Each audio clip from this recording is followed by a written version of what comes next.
제가 여기 3주째 왔는데 이 찬양팀이 이 황희남과 무서운 아이들이 아주 이 성령의 이 감동과 그냥 뭐 은혜가 굉장히 되네요.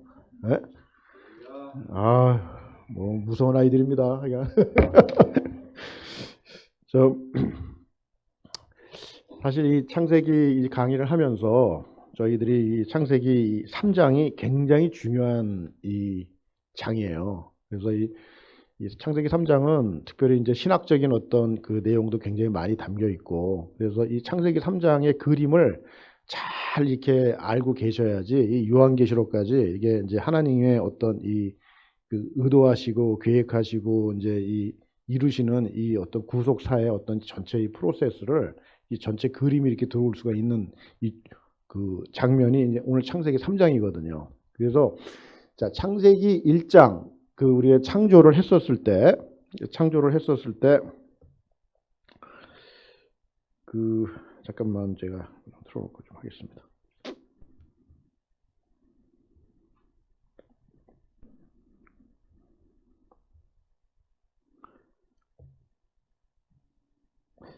자, 창세기 1장부터 우리가 이제 잠깐 정리를 하면은 창세기 1장에서 이제 6일 동안 창조를 하고 7일째 안식하셨어요. 그죠? 그랬는데 여기에서 우리가 볼 때 창조를 하루 첫째 날, 둘째 날 이렇게 가면서 나오는 표현 중에 하나가 뭐냐면은 보시기에 심히 좋았더라요. 그 구절이 계속 반복되잖아요. 그렇죠? 네, 그래서 첫째 날, 둘째 날 그래가지고 특별히 여섯째 날 이제 창조할 때 이제 이 창세기 1장에 보면은 남자와 여자를 창조하셔가지고 그 이제 복을 주시고 생육하고 번성해서 다스리고 정복하라는 이 명령을 주시잖아요. 그래가지고 그 장면 속에서 나와 있는 어떤 그 명령을 주시고 이제 에덴 동산 안에 이제 이 에덴 동산을 창조하시고 남자와 여자를 창조한 이 장면, 여기에는 좋았더라가 아니에요. 그 앞에 심히가 붙어요. 심히 좋았더라요. 그러니까 하나님께서 이 창조를 했었을 때 이 전체 이 우주 만물을 창조를 하셨단 말이에요. 그래서 우리가 이 하나님께서 이 우주 만물을 그 창조를 하셨는데 하나님이 다스리고 통치하시고 지금 이걸 운행하세요. 그걸 우리가 신학적인 용어로 하나님의 나라라고 그랬지 않습니까? 그 특별히 그 하나님의 나라 속에서 그 우주적인 나라가 있지만 이 에덴 동산은 뭐냐면은 그 전체의 그 창조 속에서 우리가 구약으로 말하면은 지성소의 개념이에요. 이 에덴 동산은 하나님이 특별히 임재하시고 하나님의 영광이 머무는 그 장소, 그게 에덴 동산이란 말이에요. 그러니까 하나님께서 이 우주 만물을 다 창조하시고 그렇게 했지만 하나님의 관심은 뭐라고 그랬어요? 사람이었다고 그랬잖아요. 근데 사람인데 그렇게 사람을 제3자적인 그 입장으로 얘기하는 게 나라고 그랬지 않습니까? 나에 관심이 있다고. 그 내가 지금 어디 있냐면 그 에덴 동산에 있는 거예요. 지금 그 에덴 동산에 사람을 창조해서 두었었던 그 장면을 창세기 1장에서 어떻게 하냐면 심히 좋았더라 이렇게 얘기를 하는 거예요. 그냥 좋았더라가 아니에요. 굉장히 좋은 거예요. 하나님이 보시기에. 그래서 창세기 심히 좋았더라의 어떤 그 모습을 설명해 준 장이 창세기 2장이에요. 거기에서 구체적으로 얘기해 준 거란 말이에요. 그러니까 창세기 2장에서 그 에덴 동산의 상태를 얘기해 준 거예요. 그래서 창세기 2장에서 이제 선악과를 중앙에 이제 생명나무와 선악을 알게 하는 나무를 두고서 모든 걸 다 먹는데 이 선악과의 그 열매를 먹지 말라고 하면서 지금 배필을 만드시는 어떤 장면. 그래서 그 하와를 하나님께서 만드셨을 때 내 살 중에 살이요 뼈 중에 뼈라 이런 고백을 하지 않습니까? 그랬는데 이 상태에서 창세기 3장이 열렸는데 이 창세기 3장에는 이제 뭐가 인볼브가 되냐면은 죄가 인볼브되는 거예요. 사단이. 그래서 우리가 여기서부터 이제 그 하나님의 의도하신가 이제 이런 것들에 대해서 이제 이 마스터 플랜이 이제 바뀌는 어떤 이런 장면들이 나오는데, 자, 우리가 이 뱀이라는 거가 어떤 그 사단의 상징으로 좀 나오는데 이 사단에 대해서 우리의 사단의 존재감에 대해서 우리가 좀 약간 좀 인식을 해야 될 필요가 있어요. 근데 저희들이 이 사단에 대해서 이거를 너무 그러니까 무시를 한다든가 또 너무 사단의 그 귀신에 대해 뭐 사단 귀신 뭐 이렇게 다 마귀 한통 속으로 본다 그러면 그거에 모든 또 그 초점을 맞춰가지고 하는 사람 이 극과 극을 달리는 사람들이 있어요. 예? 한쪽은 아예 그냥 그런 그 눈에 보이지도 않고 그런 얘기하면은 아 무슨 소리야 눈에 보이는 뭐 그런 존재를 인정을 안 하려고 하는 태도가 있는 사람도 있고 또 한쪽은 내 모든 그 일이 벌어지는데 다 귀신을 연결시키고 사단을 연결시켜요. 그런 사람도 있고 아주 극과 극을 달리는 사람이 있어요. 그래서 성경에서는 우리가 그 말씀에 대해서는 어떤 거 태도를 취해야 되냐면 균형을 잡아야 돼. 균형. 이 균형이 잃어버리면은 건강도를 잃어버려요. 예, 이 영적으로 우리도 이렇게 보면은 몸이 건강한 사람이 있잖아요. 우리가 60, 70, 80을 사는데 건강하게 살다가 그 이제 하나님 앞에 가야 되는데 시름시름 앓다가 가면 안 되잖아요. 우리의 영혼의 어떤 이것도 건강도가 있어야 돼요. 근데 건강하게 우리가 신앙생활 하려고 그러면은 하나님 말씀에 대해서 균형 감각을 갖고 계셔야 돼. 한쪽으로 치우치면은 이게 그 균형을 잃어버려요. 그래서 우리는 구약을 우리가 공부할 때 성경을 알 때는요. 우리가 성경을 좀 안다 이런 표현을 할 때는 어떤 식으로 해야 되냐면은 구약에 일어난 사건을 신약으로 해석할 수 있어야 돼요. 그게 성경을 아는 거예요. 이 구약의 사건이 신학에 연결이 돼 있어요. 지금.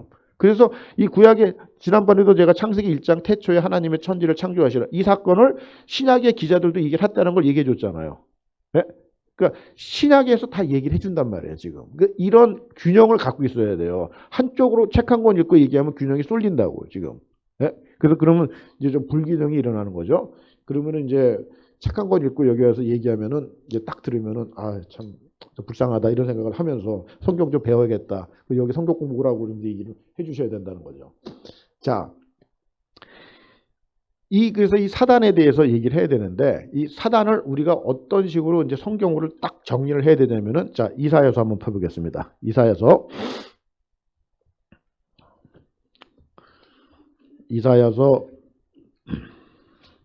14장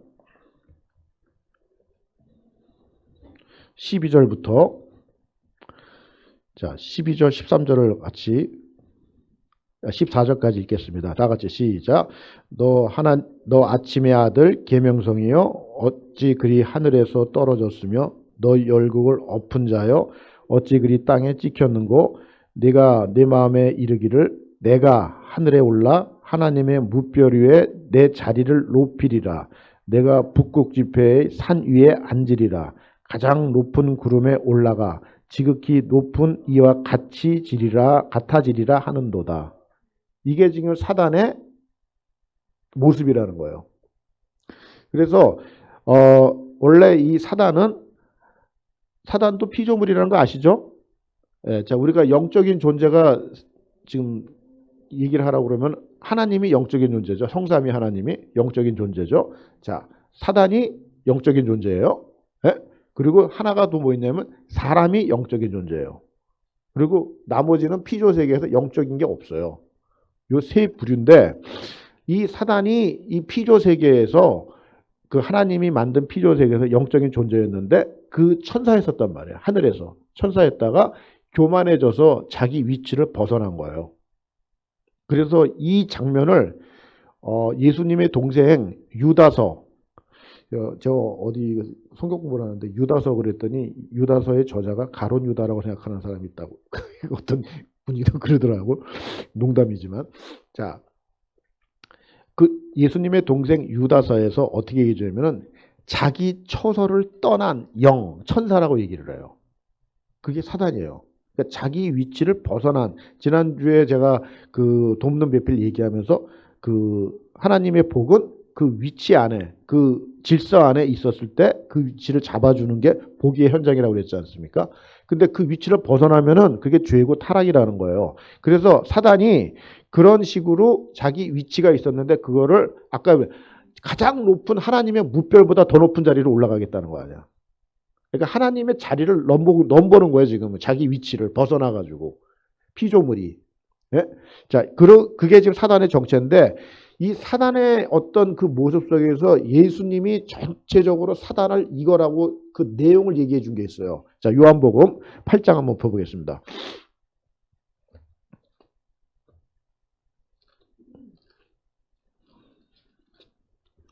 요한복음 8장 44절. 이게 예수님이 정의한 사단의 어떤 속성이에요. 내용물들. 자, 시작. 너희는 너희 아비 마귀에서 났으니 너희 아비의 욕심대로 너희도 행하고자 하느니라. 그는 처음부터 살인한 자요. 진리가 그 속에 없으므로 진리에 서지 못하고 거짓을 말할 때마다 제 것으로 말하나니 이는 그가 거짓말쟁이요 거짓의 아비가 되었습니다. 이렇게 얘기하죠. 그래서 이 사단의 역할은 뭐냐면은 거짓을 얘기하고 거짓말을 하는데 특별히 뭘 갖고 거짓말을 하냐면은 진리를 갖고 거짓말을 해요. 우리가 말하는 진리가 뭐예요? 성경 말씀이거든요. 그래서 이단들은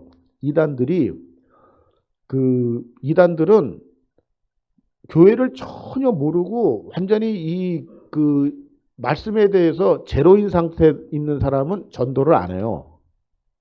이단은. 교회를 다니는데 신통치가 않아. 그런 사람 쫓아다녀요. 그런 사람. 그래가지고 그 성경 말씀으로 이제 딱 하면은 와우 이렇게 보이는 거야. 모르니까. 이게 딱 들으면 알아야 되는데 이게 2단인지 3단인지 4단인지 5단인지 이걸 알아야 되는데 모르니까 내가 흉내만 내니까. 예수 믿는데 교회를 다니는데 흉내만 내고 있는 거예요, 지금. 그런 사람들은 그냥 딱 걸리는 거예요, 이게. 그래서 성경 공부 같은 거 어디 가서 함부로 하시면 안 돼. 목사님의 지도하에서 이 어떤 영적인 가이드라인에서 움직여야 돼요. 그래야지 내 영혼이 건강도를 유지할 수가 있어요. 여기 자꾸 저기 다니고 이러다가 잘못 걸리면 큰일 나요. 그래서 사단은 진리를 가지고 거짓말하는 거예요. 지금 그게 창세기 3장에서 나오는 사단의 속삭임 중에 그 한 대목이에요. 다른 걸 엉뚱한 얘기하는 게 아니에요. 거의 똑같아. 그러니까 성경에 대한 어떤 그 그림이 정확하게 내가 딱 잡고 있지 않으면은 들으면은 그런가 하고 내가 넘어간다니까. 지금 그런 어떤 사람들. 그래서 그 사단한테 틈을 내주지 말아야 돼요. 지금. 그래서 우리 가정을 이렇게 보면은 저도 이제 이 성경 이제 좀 이렇게 말씀이 좀 들어오고 좀 이렇게 내 안에서 이게 좀 이렇게 좀 세워지고 난 다음에 제가 예를 들어서 부부싸움을 해요. 부부싸움을 하면은 뭐 다들 해 보셔서 그쪽 계통으로 다 전공을 갖고 계시잖아요. 다 부부싸움 해가지고 해보면 어떻게 돼요? 이 감정에 폭발하잖아. 감정을 더하사 그냥 그래가지고 그냥 이게 아주 그냥 그 올라가잖아요. 그런데 제가 어느 날 이제 그 말씀을 딱 잡고 뭐 저희 집사람도 맞아 딱 스탑을 하고 제가 얘기하는 거예요. 누구를 위해서 지금 싸우냐는 거야. 우리가 누구를 뭐 때문에 싸워가지고 분방을 하고 얼굴도 안 쳐다보고 그러면서 지내냐는 거야. 뭐 때문에? 누구를 위해서? 그러니까 이런 거가 포인트예요, 지금. 우리 가정에 틈을 내준단 말이야, 지금 우리가. 그 틈을 짚고 들어와요. 그래서 이 가정은 정말 남자와 여자가 제가 지난주에 그랬잖아요.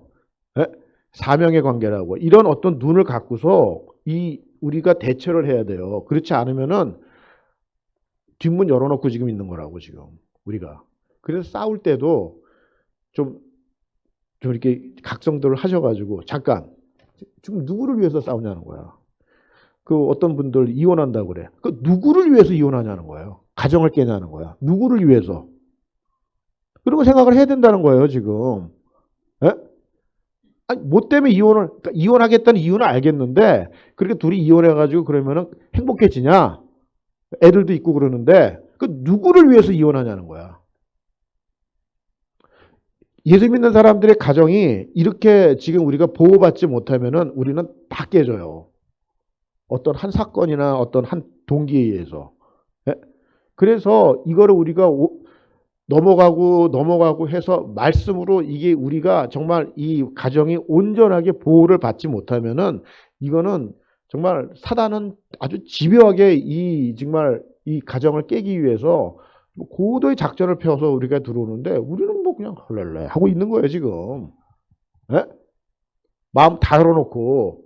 예? 그래서 이런 거에 대해서 우리가 사단의 어떤 실체 속에서 교회도 마찬가지예요. 우리 가정이 교회듯이 내가 교회고 내 자체가 개인들이 다 그리스도의 영이 머무는 성전이기 때문에 교회고 그 교회의 남자와 여자가 모이는 가정이 교회고 우리 아이들과 같이 모이는 커뮤니티 이게 교회예요. 그 가정들이 모여서 이렇게 모여가지고 커뮤니티를 이룬 게 교회예요. 그 교회에서 교회 지금 사도 바울이 얘기하는 에베소서나 갈라디아서나 뭐 이런 데 이렇게 서신서에서 보면은 교회의 어떤 그 능력은 물론 말씀에 흥황되면서 나오고 말씀의 세력을 얻고 말씀이 부흥이 되고 이렇게 돼야지 이게 부흥이 되는 건데 그 부흥에 하기 위한 어떤 터가 뭐냐면 두 가지라고 생각해요 저는. 예? 교회는 하나는 뭐냐면은 교회는 거룩해야 돼요. 구분돼야 된다는 거야. 그 다음에 뭐냐면 다른 하나가 성령 안에서 하나됨을 이루어야 된다는 거예요. 이 두 개가 되지 않으면 교회는 힘을 잃어요. 예? 세상하고 구분도 안 되고 와가지고 맨날 싸우고. 예? 그래서 사단의 전략은 뭐냐면 교회를 깨는 거예요. 교회를 깨는 어떤 그 목적보다 더 앞서는 목적이 뭐냐면 사단은 하나님과 우리의 관계를 깨는 거예요. 우리의 관계를. 하나님의 어떤 생명책에서 우리가 떨어져 나게 만드는 게 사단의 전략이에요. 그 가운데서 교회를 통해서 지금 이 시대가 하나님께서 보시기에 우리가 볼 때 뭐 목회자들이 타락을 하고 뭐 어떻게 저쩌고 뭐 어떻게 해서 교회가 문제가 많고 그럼에도 불구하고 하나님의 마지막 보루가 교회예요. 하나님은 이 마지막 보루가 교회를 통해서 이 하나님의 나라를 이루어 가시는 통로를 삼으신다는 거예요. 그러니까 교회가 하나님의 심장이라고. 예? 그래서 이 교회가 깨지는 거에 대해서 예? 사단은 엄청난 에너지를 투자하고 있다는 거예요. 그런데 우리는 이런 데 각성이 없는 거야. 교회를 다니면서. 예?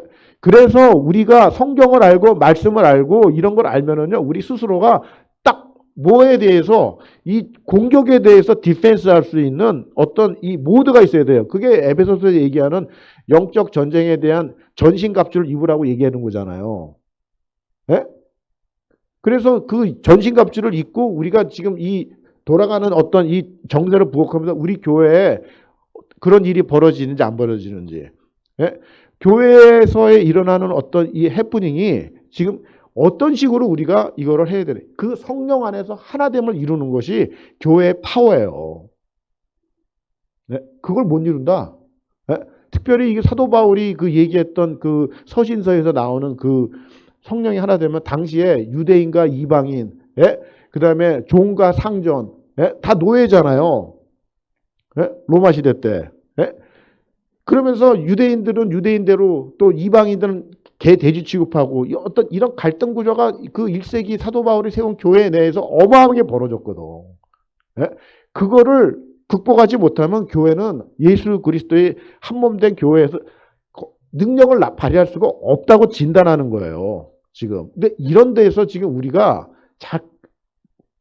우리 모습들을 봐야 된다는 거예요. 그래서 교회는 성령 안에서 정말 하나됨을 이룰 수 있는 그 자세를 갖고 내가 지금 저도 그렇게 신앙생활 많이 했는데 교회에서 이 바른 소리 하는 사람들 많아요. 네? 제가 좀 그런 과예요. 질문 있습니다. 막 그냥 긴장시키고 막 그래요. 자, 교회는요, 모랄리티 얘기하는 데가 아니에요. 네? 그리고 우리가 성경에서 얘기해주는 어떤 믿음의 사람은 정의로운 사람을 얘기하는 게 아니에요. 네? 그 어떤 정의감을 부르짖고 라이처니스를 부르짖고 어떤 그런 걸 얘기하는 게 아니에요. 성경은 그런 사람을 얘기하는 게 아니에요. 내가 죄인이라는 거를 각인하게 만드는 거예요, 성경은. 내가 죄인이구나. 그래서 그 죄인들의 집합이 교회인데, 교회에서 똑똑한 사람 요구하는 게 아니에요. 뭐 올바르고 정의감 있고, 우리가 정의로우면 얼마나 정의롭겠어요. 다 쓰레기입니다. 하나님 앞에서. 정말 책 한 권 쓰고 있는 거예요. 하나님 앞에서. 그 정의 아무것도 아니에요.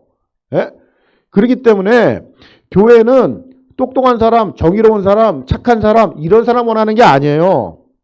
그거 잘 알고 계셔야 돼요. 지금 내가 죄인됨을 각성을 하고 내가 변화된 모습으로 매일 주님 앞에 나가서 내가 그 삶을 살아가는 그 어떤 낮은 자세에 있는 사람들을 원하는 거예요. 그 사람들이 교회에 와서 재직회를 하고 뭐 공동회를 하고 이런단 말이에요. 그런 데서도 얘기할 때 내가 말 한마디를 할 때도 똑바로 얘기를 하는 게 아니라 덕을 세우는 얘기를 하셔야 돼요. 덕을 세우는 얘기. 그게 성경의 가르침이에요. 이런 거가 우리가 지혜를 아니면은 사단이 그냥 쭉 들어와요. 특별히 내가 성격이 강한 사람들 있잖아요. 고집 센 사람들. 저 사람 황소고집이야. 그런 사람들은 마음을 부드럽게 하셔야 돼요. 말씀으로 매일 내가 하셔가지고 기경하셔야 돼. 예? 하나님 말씀이 들어가서 그 고집을 꺾으셔야 돼요. 어떠한 사단의 어떠한 이론이나 어떠한 사단의 견고한 진 속에서 이 말씀이 들어가서 다 무너져야 된다는 거예요. 그게 성경의 가르침이에요. 그래서 믿음의 사람으로 세워지는 거, 그거를 지금 이 성경은 얘기하는 거예요. 그런 믿음의 사람을 세우길 원하는 거예요. 지금. 근데 이런 거를 잘못하고 그러면은 교회에서 이상한 사람들 들어와가지고 그냥 뭐 똑부러진 소리 하고, 교회는 똑부러진 소리 얘기하는 게 아니에요. 정확하게 알고 계셔야 돼. 이걸. 예? 내가 왜 이렇게 얘기할 수 있느냐? 제가 그렇게 살았기 때문에 너무 잘하는 거야. 그거를 제가 말씀 읽다가 정말 너무 많은 지적을 받았어요, 제가. 이 말씀 속에서. 나의 그 모습을. 예? 그러니까 지금 우리 교회에서 이 사단의 전략에 대해서 눈을 뜨고 있어야 돼요. 특별히 교회는 질서기 때문에 여기도 그 목사님이나 담임 목사님이나 다 세웠잖아요. 장로님들도 세우고 다 하잖아. 그 질서란 말이에요, 질서. 그 질서 속에서 나의 위치를 찾아가는 거. 그게 은혜예요. 믿음의 분량대로 생각하고 믿음의 분량대로 말을 해야 돼요. 그 말을 할 때에 덕이 포함이 돼야 돼요. 덕을 세워야 되는 거예요. 아, 저분이 얘기하면은 참 덕스러워. 이런 소리를 들어야 돼요. 네? 그런 성경에서 말하는 그 어떤 믿음의 사람은 그런 사람을 원하는 거예요. 네? 그런 어떤 그래야지 교회가 세워진다는 거야. 네? 그래서 지금 우리가 사도행전에 보면은 참 우리가 그 사복음서를 통해서 이제 사도행전을 이제 보면서 교회가 이제 세워지고 이제 이방인 사역 땅끝까지의 사역들이 전개가 될 때 이제 그런 거 쭉 보면은 그 사도행전 특별히 18장 같은 게 보면은 그 이제 사도 바울하고 브리스길라 아굴라가 고린도 지방에서 만나는 장면이 나와. 그게 사도행전 18장인데. 예? 그래서 브리스길라 아굴라가 사도 바울 인생 속에 이 사람들을 자기의 인생을 포함시켜서 자기 인생을 사도 바울 사역에다 던지는 사람들이 되잖아요. 그래서 사도 바울이 로마서 16장에 무슨 얘기를 하냐면 브리스길라 아굴라한테 문하라라 그러면서 저들은 나를 위해서 목숨을 버렸다는 거예요. 그렇게 인생이 바뀌는 거예요. 그러면서 그 사도 바울의 마음속에 그 브리스길라 아굴라가 들어가 있는 거예요. 자, 다음 주에 제가 족보 얘기를 해야 될 텐데, 자, 족보 다 덮죠? 신약 성경은 마태복음 1장, 누가복음 3장으로 족보가 끝나요. 족보가 안 나와. 족보가 안 나오는데 로마서 16장에 가면은 사도 바울이 누구한테 문하라라 누구한테 문하라라 해가지고 사람 이름을 한 장을 써요. 한 장을. 누구한테 문하라. 거기에 보면 그 갱그리아 출신 베비한테 문하라라 그러면서 뭐 이는 뭐 나를 뭐 도와줬고 뭐 브리스길라 아굴라한테 문하라라 이들은 나를 위해서 목숨을 버리고 우리 다 몰라요. 아는 사람이 그 정도밖에 안 돼. 그 한 장이 사람 이름이에요. 그 사람들이 어떤 사람일 것 같아요? 편지인데 이게. 네? 자기의 사역을 위해서 자기한테 인게이지 된 사람들이에요. 족보는 아닌데 그게 뭐냐면은 사도 바울 마음속에 있는 사람들이라는 거야. 그게 뭐예요? 하나님의 마음속에 있는 하나님의 심장 속에 있는 사람들이에요. 그 사람들이 교회를 세운 사람들이라는 거야. 그 당시에. 예? 우리가 교회 세우는 일에 우리의 인생을 걸으셔야 돼. 지금 우리 나이쯤 되면은. 예? 우리 나이에 목표가 거기가 있어야 돼요. 너 뭐 하다 왔니? 이 질문에 예, 주님. 제가 조그만 교회에서 이렇게 해서 제가 이렇게 했어요. 황인한가 무서운 아이들 싱어예요. 그런 식으로 내 삶의 어떤 목표가 그런데 딱 꽂히셔야 돼. 지금. 그래서 이 교회를 세우는 거, 이 에덴 동산에서 이 사단이 들어와 가지고 이 가정을 무너뜨리는 이 현장이 교회를 파괴하는 거예요. 지금 이 사건이 에덴 동산 사건이 아니라 지금 내 삶에 내 가정에서 벌어지고 있는 영적 전쟁의 현장이라는 거야. 이런 걸 잘 각인하고 계셔야 돼요. 사단의 정체가 뭔지, 얘가 지금 뭘 원하는 건지, 내가 부부싸움을 하더라도, 내가 자식하고 싸움을 하더라도 그 현장 속에서 나는 영적인 제사장으로서 지금 내가 지금 뭐 하고 있는지 이 현 위치를 잘 알고 있어야 된다는 거야. 그 말을 할 때도 한마디를 조심해야 되고. 그래서 저는 제가 이제 그 은혜를 받고요. 이렇게 좀 뭐가 이렇게 될 때, 이 사람들이 있잖아요. 제가 주변에서 보면은 뭔가를 이렇게 해서 이 사람이 은혜를 받아. 은혜를 받으면 있잖아요. 꼭 일이 벌어져. 그 은혜밖에 그렇게 쉽게 내버려두지 않아요. 예? 대판 싸우고 뭐 집안에서 그냥 별일이 다 일어나요. 예? 저도 그런 일이 굉장히 많았어요. 그래서 저도 그 옛날에 그 이제 부부싸움 할 때 이제 그러면 내 감정과 어떤 감정을 더해가지고 이제 이렇게 나가는데 어느 날 제가 이제 전략을 바꿨어요. 그래서 이제 뭐냐면 딱 뭐가 이렇게 된다 그러면은 말 안 하고 집을 나와.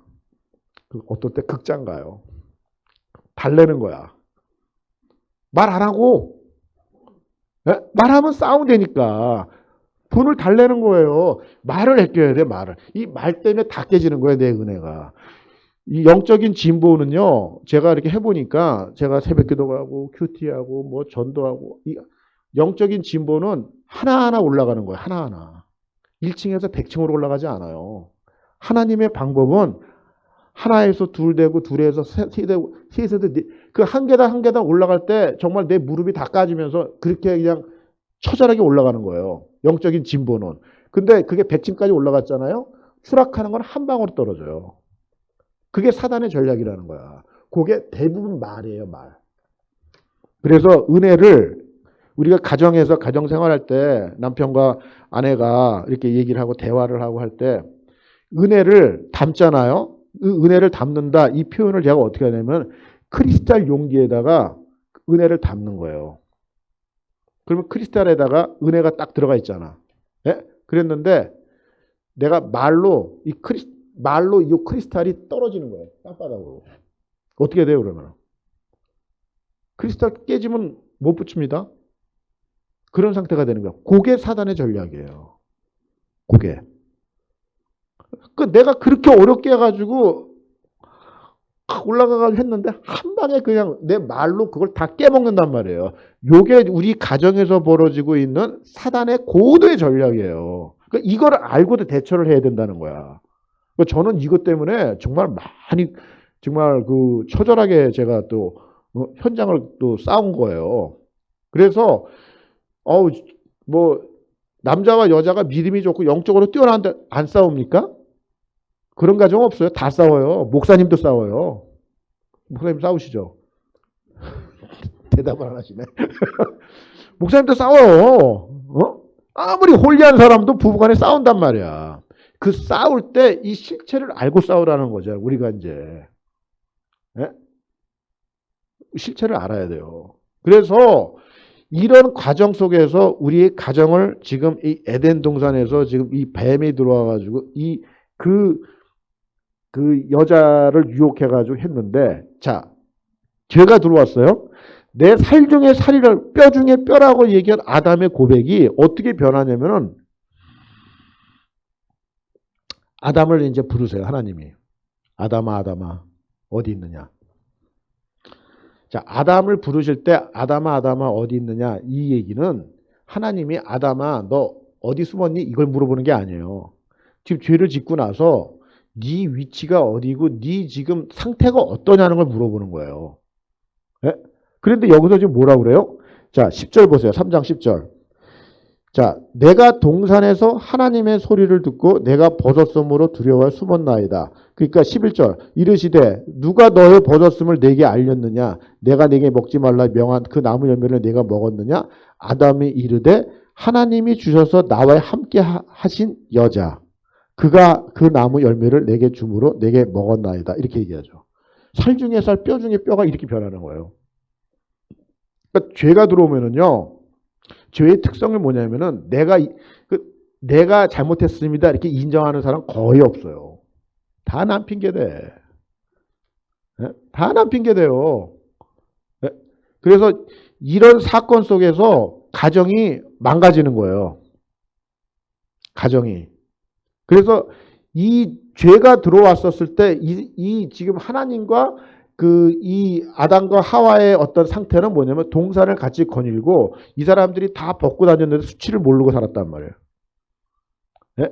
그런 상태인데 이제 죄가 들어와서 눈이 밝아져 가지고 자 이런 일이 벌어진 거예요. 자 그러면 요게 선악과를 지금 먹지 말라는데 먹었다는 요 장면 속인데 요거를 지금 우리가 잘 정리를 해야 돼요. 선악과 얘기를. 네? 그것 때문에 지금 벌어진 일이니까. 자, 그럼 에덴 동산이 이렇게 있으면은요. 자, 사람을 여기다 뒀어요. 예? 자, 선악과를 여기다 이렇게 뒀어요.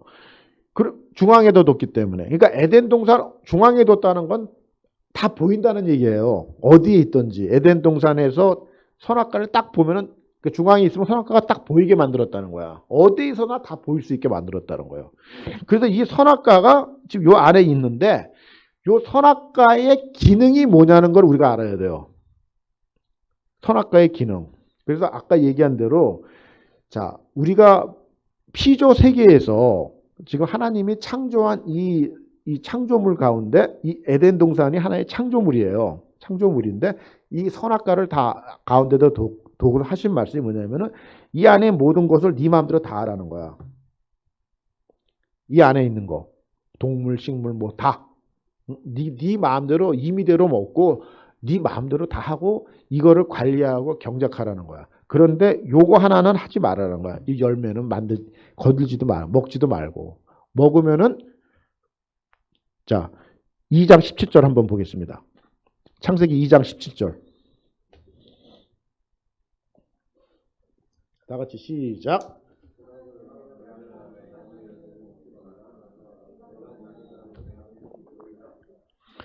그러니까 먹는 날에는 반드시 죽으리라고 그랬잖아요. 이게 하나님의 말씀이란 말이에요. 이게. 그래서 반드시 죽으라고 반드시 죽기 때문에 그거를 건들지 말으라는 거예요. 자, 그러면 하나님이 이거를 왜 뒀냐는 거야. 선악과를. 이 기능이 뭐냐는 거예요. 그래서 우리가 이거를 정말 뭐 우리가 신앙생활 뭐 저도 어렸을 때 뭐 이렇게 젊었을 때부터 이렇게 해보면 이거 가지고 뭐 엄청나게도 뭐 토론하고 그래요. 에? 딱 간단하게 정리하세요. 요게 뭐냐면은 피조물하고 창조주의 경계예요. 경계. 그래서 네가 에덴 동산에서 모든 걸 다 할 수 있고 네가 에덴 동산에서 네 마음대로 이거를 관리하고 먹고 마시고 다 할 수 있지만 이 선악과를 볼 때마다 너는 뭐라고 생각해야 되냐면은 아담아 네가 이 에덴의 주인이 아니라는 거예요. 네? 주인이 아니라는 걸 인정하는 거예요. 그 뭐예요? 관리인이야. 그 주인이 누구예요? 하나님이라는 거예요. 그래서 그 경계를 삼은 거예요, 지금. 경계. 이거 굉장히 중요한 거예요. 아까 지금 사단 얘기했잖아요. 그 자기 위치를 경계를 벗어난 거예요. 그게 죄라니까. 네? 그 우리가 제가 이 창세기 1장, 2장, 3장 이거 가장 한 주제로 얘기하면 질서라고 그랬잖아요. 질서. 그 질서를 벗어나는 게 죄예요. 타락이고 하나님 앞에서.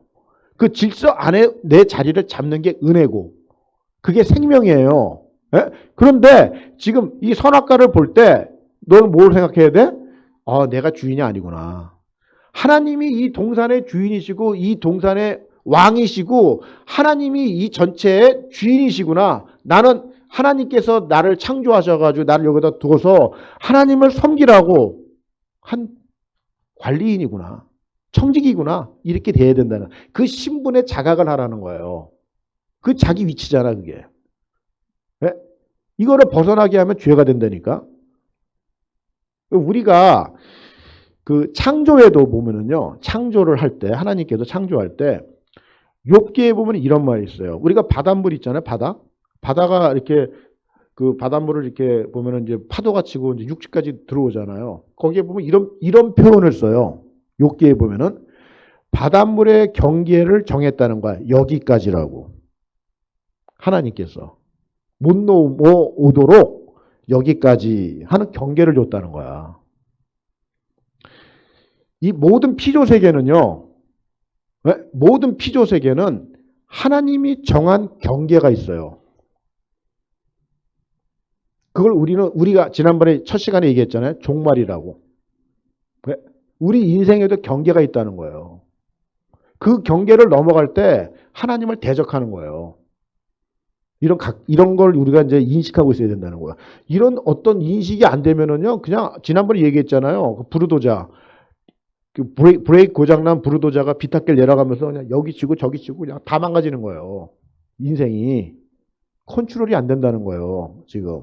그 말씀 안에서 내가 나의 위치를 딱 정해놓고 내가 지금 어떤 식으로 내가 위치가 돼 있는지 이런 거를 자각하는 것이 은혜라는 거예요. 이런 거를 우리가 잘 정리하고 있어야 돼. 창세기 1장, 2장, 3장은 그거 얘기하는 거예요, 지금. 선악과 그거 얘기하는 거예요. 근데 이 뱀이 여자를 유혹해가지고 아담한테 해가지고 아담이 이거를 이제 같이 먹은 거 아니에요? 자, 이게 뭐냐면 경계를 벗어난 거예요. 이게 죄라는 거예요, 이게. 죄가 들어온 거야, 죄가. 그래서 우리가 이 죄라는 거, 하나님 말씀이 뭐 한마디 그렇게 하셨는데, 그럴 수도 있지. 죄 한번 졌다고 이 세상 역사가 이렇게 복잡하게 돌아가야 되는 건가? 생각할 수가 있다는 거예요. 그거는 우리 생각이고. 네?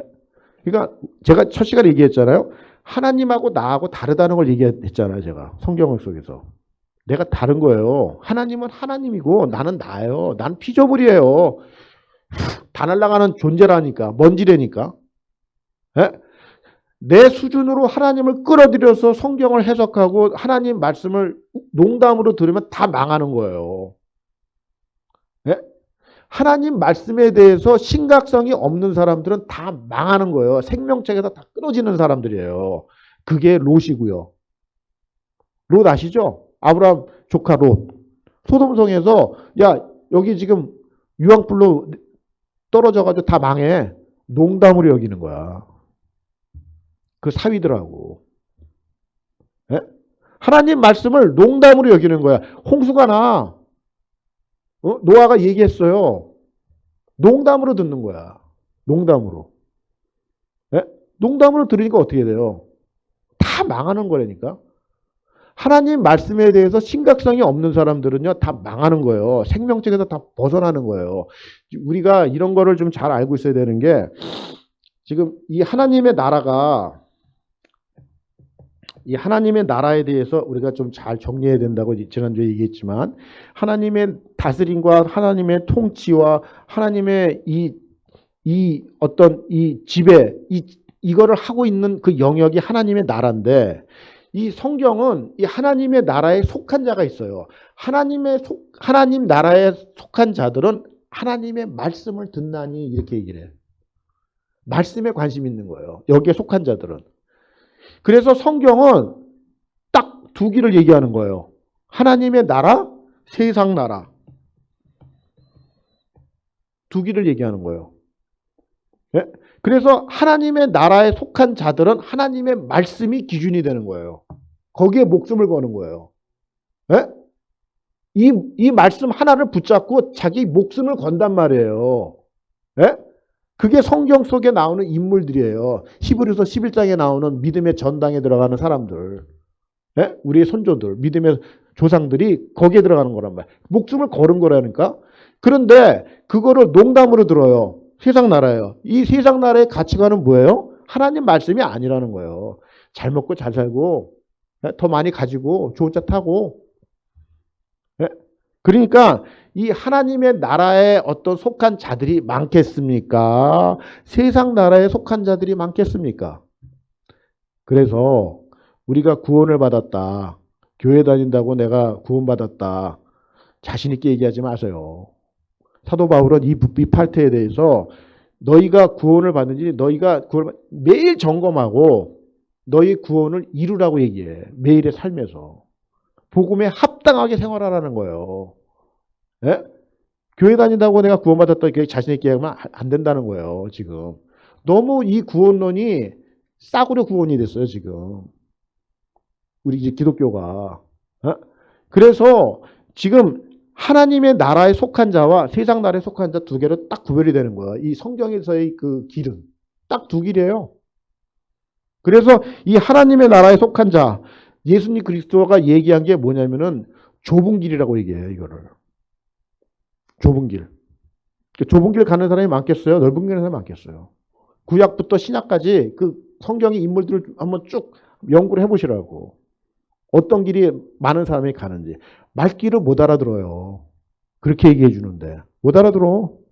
자기 철학과 자기 세상 교육과 자기 세상 경험으로 다 판단하고 진단하기 때문에 안 들어가는 거예요. 지금. 그런 어떤 입장으로 하나님의 나라 속에 속한 자들은 적다는 거예요. 절대 다수가 아니에요. 절대 다수가 아니에요. 그래서 예수 그리스도가 이 땅에 오셔서 산상수훈에서 주여 주여 하는 자마다 다 천국에 가는 게 아니라고. 내가 이거 했더니 평생 하나님 주님 내가 이거 했습니다. 나 너 모르겠는데 그런 게 왜 나오겠냐고요. 그런 일이 벌어지기 때문에 그날이 될 때. 다수가 아니에요. 절대 다수라 생각하시면 안 돼. 그래서 이 하나님의 나라 속에 속한 자들이 이루어야 될 어떤 파이널 데스티네이션이 새하늘과 새 땅과 새 예루살렘이라는 거야. 네? 여기에서 주시는 하나님의 메시지가 뭐예요? 어린 양 대신 예수 그리스도가 영원히 산다는 거야. 그걸 영생이라고 그러잖아요. 성경은 여기에 관심 있는 거예요. 여기에. 네? 영원히 얘기를 하는 거예요. 우리의 삶이 이 땅에서 70이요 강건하면 80이라고 얘기하는데 이 라이프타임이 어떤 면에서 어떤 사람은 경제적으로 잘 살 수도 있고 어떤 사람은 경제적으로 못 살 수도 있어요. 어떤 사람은 배울 수도 있고 어떤 사람은 못 배울 수도 있어요. 네? 어떤 사람은 1000만 불짜리 집에 살 수도 있고 어떤 사람은 렌트 살 수도 있어요. 이 땅에서 삶은. 네? 그렇지만 그게 다가 아니라는 거예요. 이 땅에서 내가 어떻게 살든지 간에 내가 이 말씀을 지키고 살 때 영원에서 들러진다는 거야. 영원에서. 예? 그러니까 우리의 각성이 어디 있어요? 거기가 있어야 되는 거예요. 근데 이 세상 나라는 이 땅의 모든 걸 다 집중하게 만들어요. 이 땅에서 모든 걸 다 쏟고 가라는 거예요. 예? 그리고 그냥 가는 거야. 예? 아무 소용 없어요. 아무 소용 없다고. 그래서 지금 이 영원, 이터니티가 지금 우리의 골이 돼야 되고 그거를 바라보면서 우리의 여기 이 땅에서의 삶을 하루하루 살아가는 거예요. 그리스도인으로. 가치관에 물들지 않고. 그게 구별된 삶이고 그런 가치관 속에 살아가는 사람들이 모여서 이룬 공동체가 교회라는 거예요. 그런데 사단은 이 교회를 깨는 게 목적이라는 거야. 그러니까 우리가 어떻게 해야 되는 거야, 교회를? 네? 그래서 교회를 세우는데 우리의 삶이 들여져야 된다는 거예요. 그런 사람들이 로마서 16, 오늘 집에 가서 로마서 16장 좀 한번 보세요. 그런 사도 바울 마음속에, 그런 하나님의 사람 속에, 마음속에 탁 자리 잡고 있는 그런 믿음의 사람으로 내가 신앙생활을 해야 된다는 거예요. 아멘이시죠? 예. 네. 이런 각성이 없으면은 우리는 이 땅에서의 목표가 없는 거예요. 네. 그래서 LA 소망 선교교회가 정말 더 하나님 앞에 지금도 뭐 잘 성장하고 있지만, 네? 그래서 이 에덴에서 지금 이런 일들이 벌어지고 있는데, 자, 그 선악과에서, 아까 얘기한 그 선악과에서 이 경계를 벗어났잖아요. 경계를 벗어나가지고 지금 이제 죄를 짓고 타락을 한 건데, 자, 여기에서 보면은 사단이 뭐라고 속삭이냐는 거를 잘 보시라고요. 자, 사단이 얘기해요. 뱀이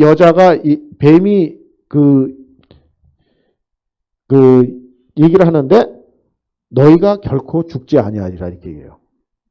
자, 이 원형이 어디 있냐면 2장 17절이죠.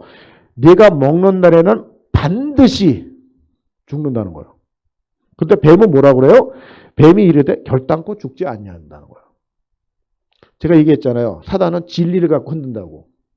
엉뚱한 얘기하는 게 아니라고. 진리를 왜곡시키는 거예요. 이게 살짝.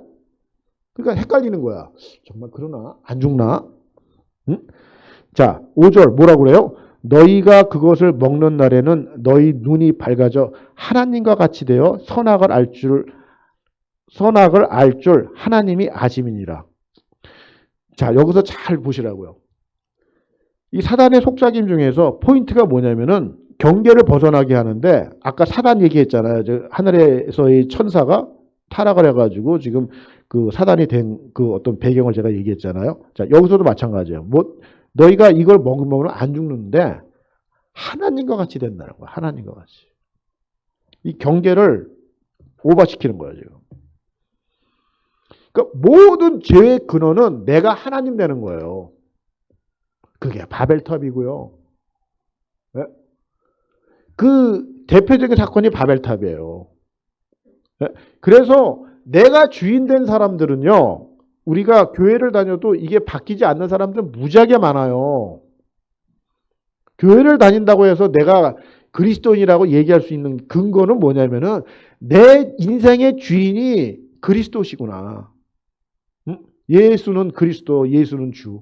나의 왕이 되는 그 자리로 이 자리매김, 권력 이동이 일어나야 되는데, 내가 왕 되는 자리에 내가 앉아놓고 주님을 갖다 끌어들여가지고 이렇게 얘기를 한단 말이야, 지금. 이런 그리스도인들이 얼마나 많으냐. 그거를 우리 어떤 목사님이 책을 썼는데, 그런 사람들을 뭐라고 그러냐면 유사 그리스도인이라고 얘기를 하더라고. 유사 그리스도인, 무늬만 그리스도인이야. 내용은 다 그냥 세상 냄새 펄펄 나는데 냄새가 펄펄 나는 거야. 자기는 몰라요. 네? 그래서 이게 지금 이런 사건이 지금 우리 안에, 우리 가정 안에 벌어진다는 거예요. 그 말씀에 대한 어떤 확고한 어떤 이게 딱 됐을 때 이거 가짜네 딱 쳐야 되는데 그런가? 이렇게 되는 거예요. 그래서 틈을 주시는 거야. 그래서 쑥 들어오는 거예요. 안방 들어오는 거야, 안방. 교회가 그런 말씀에 대한 어떤 이 불성각으로 돼 있지 않으면은 그런 신천지나 이런 사람이 들어와도 교회를 휘죽고 다녔는데도 그런가 다 하면 안방 내주는 거예요. 네? 지금 신천지, 한국에서 신천지가 그 똑똑하고 그 젊은 애들이요 40만 명인가 갔대잖아. 들어보면 이단인데 그걸 몰라. 네. 그걸 모르는 거예요, 지금. 들어보면 이단인데 그 판단을 못 하는 거야. 예? 이게 뭐예요, 지금? 어설프게 신앙생활을 해서 그러는 거예요. 말씀을 모르니까. 예? 그래서 하나님과 같이 된다는 이 자체가 내가 경계를 벗어나는 거예요. 내 위치를 떠나는 거라고. 그 위치 떠난 사람들 다시 돌아오는 게 회복이에요. 하나님, 저는 죄인입니다. 그래서 이런 각성들을 우리가 잘 하고 신앙생활 해야 되는 걸 제가 몇 번을 얘기하지만 10번을 얘기해도 지나치지가 않아요, 진짜. 왜 그러느냐? 이게 한순간에 이게 자리매김되는 게 아니기 때문에 그래요. 매일 나를 복종시켜야 돼. 내가 왕 되려고 그러니까. 에? 하나님, 지금 요 장면에 내가 왕이 아닙니다, 하나님. 하나님이 왕이십니다. 이걸 고백한 사람이 다윗이에요, 다윗. 예? 다윗이 다윗이 통일한국의 왕이 딱 되는 순간에 제일 먼저 한 게 예루살렘을 정복한 거예요. 그 예루살렘은 여호수아 때부터 정복을 못한 땅이에요. 예? 그래서 예루살렘을 딱 정복하고 나서 예루살렘에 정복하고 난 다음에 제일 먼저 한 일이 뭐냐면은 법궤를 들여오는 거예요. 예루살렘으로. 그때 동원된 사람이 3만 명이야. 예? 그 3만 명이 이제 성가대, 그 나팔, 오케스트라, 합창 쫙 해가지고 예루살렘 거리에 도열시켜가지고요. 그 풍악을 울리면서 연주를 하면서 법궤가 들어오는데 다윗이 제일 앞에서 춤을 추는 거야. 그래 그거를 이제 그 미갈이 보는 거잖아요. 미갈이 보는데 아우 쪽팔려 이렇게 된 거야. 왕이 왜 저래? 채통도 없이. 예? 그래가지고 이제 그때 이제 춤을 추는데 그 이제 목사님들의 어떤 그 해석을 보면은 이런 말을 해요. 그 밑에 그 바지에 입었는 그 속옷이 내려갔다는 거야. 그래서 우리 말로 이렇게 편하게 얘기하면은 BYC 팬티가 나왔다는 거예요. 다윗이 하도 흔들어대니까 그런 줄도 모르고 흔들어댄 거야. 덩실러지 춤을 추면서 그걸 본 거예요. 중전마마가. 그랬더니 이제 그날 밤에 이제 다 끝나고 이제 이랬는데 여보 이제 둘이 침실에서 얘기하는 거야. 당신이 왕인데 왜 이렇게 채통 없이 그렇게 하냐. 좀 채통을 좀 지켜라. 이렇게 얘기한 거예요. 그때 다윗이 거기서 뭐라고 그러냐면은 나는 하나님 앞에서 이거보다도 더 천하게 내가 할 수 있다는 거야. 그 이유가 뭔지 알아요? 내가 목동이었다는 거예요. 우리 아버지도 나를 인정해 주지 않는 목동이었다는 거야. 말째, 여덟째. 나를 거들떠도 보지 않았다는 거야. 그런 나를 하나님이 데려다가 이스라엘의 주권자로 삼으셨다는 거야. 이거를 잊어버리지 않은 거예요. 다윗이. 그래서 나는 이 통일왕국의 이스라엘의 왕이지만 내가 왕이 아니라는 거예요. 누가 왕이야? 하나님이 왕이라는 거야. 그런 고백을 해서 다윗이 그런 춤을 추고 난리를 치고 하나님 앞에서 어린아이처럼. 이게 지금 신앙의 우리의 어떤 위치에 딱 맞는 지금 상황이라는 거예요. 예? 예. 좀 사람이 좀 먹고 살만해지고, 좀 뭐 어디 가서 뭐 이렇게 좀 위치도 잡아주고, 특별히 교회에서 또 직분 받고 이러면 다 목에 기부 싸고 다니잖아. 뭐가 된 줄 알고. 그런 사람 한두 명이 아닙니다. 예? 올챙이 시절을 모른다는 거예요. 그래서 우리가 영적으로 내 자리를 잘 변함이 없이 하나님 앞에 그 자리를 꿋꿋하게 스테디하게 사도 바울이 말한 대로 내 인생의 종착역, 선한 싸움을 다 마치고 내 인생의 마지막 어떤 그 피니시 라인에 쓸 때 내가 그 자리를 일관성 있게 갈 수 있는 그거는요, 겸손함이거든요. 그 겸손함을 유지해야 되는데 그 겸손함이 어디서 해야 되냐면 하나님 앞에서 내가 올챙이 시절이 있었다는 거예요. 이걸 잃어버리면 안 된다는 거예요. 영적인 올챙이 시절. 오늘에 있기까지 그냥 내가 있는 게 아니잖아요. 그거를 잊으면서 그거를 내가 각성하면서 내가 내 자리에 딱 위치하는 거. 그게 은혜예요. 성경은 그런 걸 얘기하는 거예요. 그러니까 이거 모르고 그냥 나가면 안 된다는 거지. 예? 망하는 거예요. 그래서 이 사람들이 이제 아담과 하와가 이제 그렇게 했는데 이 하와가 지난주에도 제가 돕는 배필 했지만 이 가정의 이 돕는 배필의 어떤 역할이라는 거는 지금 이 사회가 더 고도화되고 고도화가 될수록 정말 뭐 10번, 100번을 얘기해도 지나치지 않아요.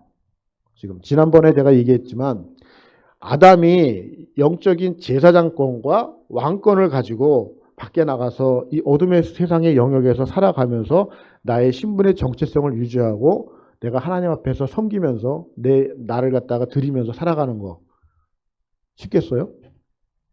물론 이 여자 우리 성도님들도 이제 일하시는 분들도 많고 이제 그렇지만은 남자가 세워져야 되거든요.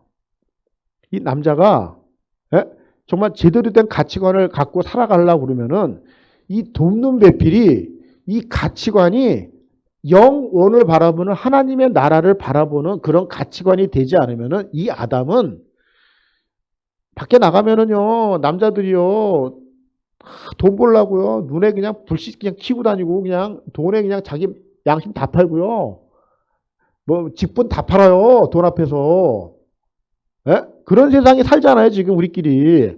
예? 그런데 내가 집에 돌아와가지고 그 와이프하고 대화를 하면서 이 돕는 배필의 가치관 속에서 당신 그렇게 살면 안 돼. 어? 이런 소리를 들으면서 내가 생활을 해야지 이 아담이 내가 좀 벗어났다 하더라도 그렇지. 이렇게 살면 안 되겠구나 하고 돌아올 수 있는 찬스가 있다는 거예요. 근데 이 하와가 하나님 나라의 관점으로 생각하지 않고 이 세상 나라의 관점으로 생각하면 이 아담은 돌아올 확률이 거의 없다는 거예요. 그래서 이 돕는 배필이 중요한 거예요. 그게 우리 가정이었어요. 맨날 그냥 혼나는 거야. 그래가지고 이렇게 쌓이니까 어느 날 그게 맞는 말이야.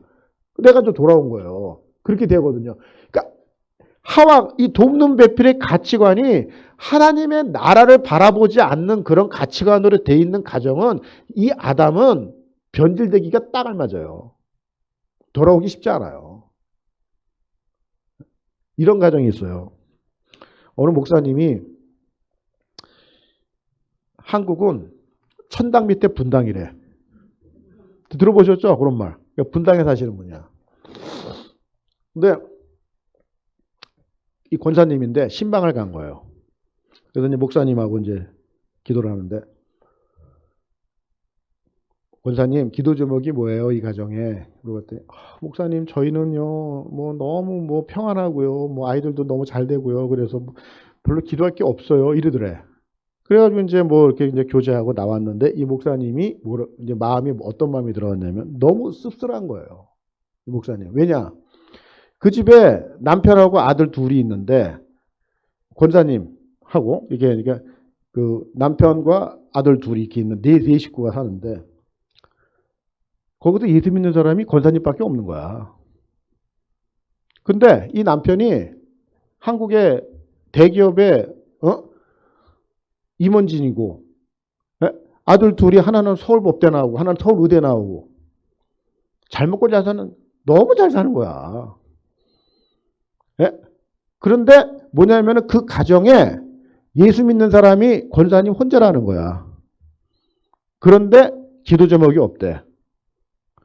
요런 가정을 만드는 게 사단의 전략 중에 전략이에요.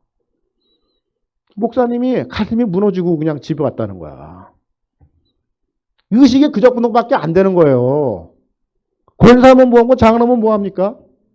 의식이 그 정도밖에 안 되는데 평생 신앙생활을 했는데 이 땅에서 잘 먹고 잘 살면 되는 거예요. 우리의 어떤 목표가. 그렇게 가르쳐주는 게 사단의 전략이라니까.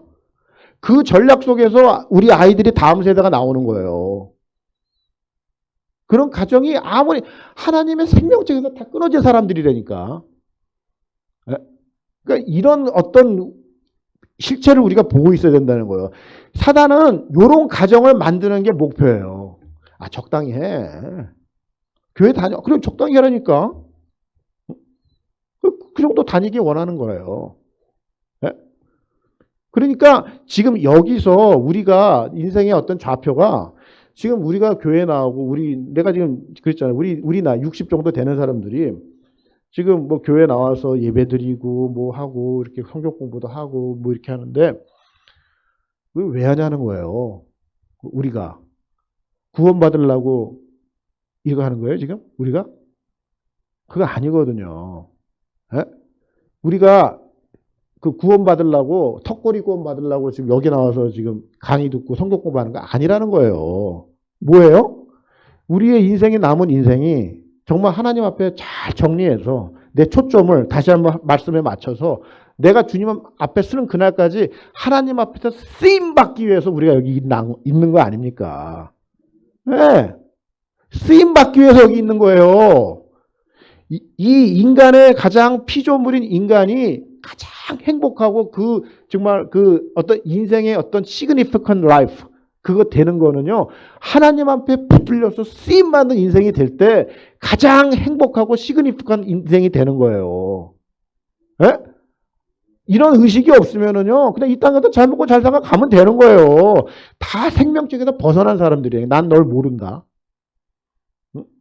우리의 인생의 좌표를 거기다 맞추기 위해서 지금 우리가 이 공부하는 거예요. 말씀을 듣는 거라고. 잘못되어 있기 때문에 이걸 다시 어저스트하는 거. 이게 회복이라니까. 그 길을 가기 위해서 우리가 이걸 듣는 거라고요. 지금 이 금요일날 황금 시간에 주말에 나와가지고 이렇게 피곤하신데 이렇게 하는 거지 않습니까? 그래서 지금 여기에 대해서 우리가 각성을 많이 하셔야 돼요. 제가 이거 하는 이유 중에 하나가 지금 그 우리가 평신도들이 성경을 잘 모르고 그냥 무작정 믿고 새벽기도 열심히 하면 된다고 생각하고 막 그러는데 우리의 어떤 그 기독교의 어떤 전체적인 하나님께서 이끄시는 거는 말씀에 입각한 삶을 살지 않으면은 제대로 된 신앙생활을 할 수가 없다는 거예요. 미안한 얘기지만. 지성이면 감천이에요. 이거는 우상이에요. 우상. 지성이면 감천을 얘기하시면 안 돼. 하나님은 지성이면 감천을 얘기하지 않아요. 말씀으로 얘기하시는 건 말씀으로. 말씀을 줘도 못 알아들어. 그럼 벗어나는 거예요. 말씀을 줬는데도 못 알아들어. 그건 본인들 책임이라는 거야. 홍수가 난다니까 농담으로 듣고, 예수님이 다시 온다니까 농담으로 듣고, 다 농담으로 듣는 거예요. 심각성이 없는 거야. 그래서 BC 586년에 예루살렘이 망하고 성전이 다 불타고 이스라엘 그 유다인들이 다 바벨론으로 포로로 끌려고 이런 역사가 나오는 거예요. 그런 역사가 성경의 역사가 있지 않습니까? 그래서 우리는 지금 남은 시간이 정말 얼마가 될지 모르겠지만 그 시간 속에서 내가 하나님 앞에 다시 마음을 조율하고 말씀 앞에 돌아가서 나의 좌표를 정해서 남은 인생 주님 앞에 쓰는 그날에 주님 저 왔습니다. 그래 잘했네 내 아들, 잘했네 내 딸. 그런 평가를 받는 그런 장면으로 내 인생의 마지막 선한 싸움을 싸고 달려갔기를 다 마치고 그 주님 품에 안게 된다는 거예요. 지금 그거 안 되면은요 지금 할 이유가 없지. 지금 특별히 그 일 속에서 내가 말씀을 듣고 은혜를 받고 내 속사람이 변하고 이럴 때 나의 어떤 그 분출구가 어디냐면 교회를 세우는데 내 인생이 들어져야 된다는 거예요. 거기에 포커스가 돼 있어야 돼요. 거기에. 응? 거기에. 그래서 사도 바울이 쓴 로마서 16장 같은 그런 명단 속에 내가 들어가야 된다는 거예요. 하나님 마음속에. 자, 요 대목에서 하나님께서 이 사람들이 죄를 지었을 때 딱 느낀 게 뭐냐면 선악과 열매를 먹고 나서 딱 느낀 게 뭐냐면 자기네들이 벗은 것을 발견한 거예요. 그전에는 그걸 몰랐는데.